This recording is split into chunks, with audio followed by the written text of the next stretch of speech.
Totul începe cu o alegere. Să fiu prezentă, să fiu sinceră.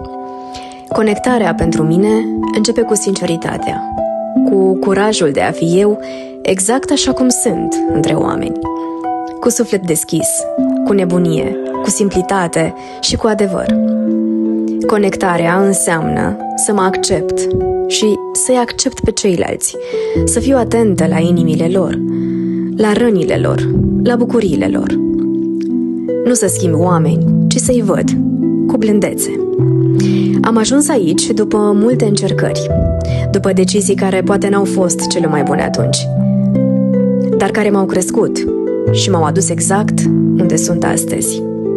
N-a fost ușor, dar a fost necesar.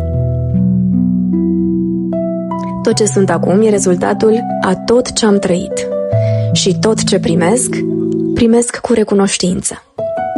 Pentru mine, conectarea înseamnă adevăr, suflet și oameni.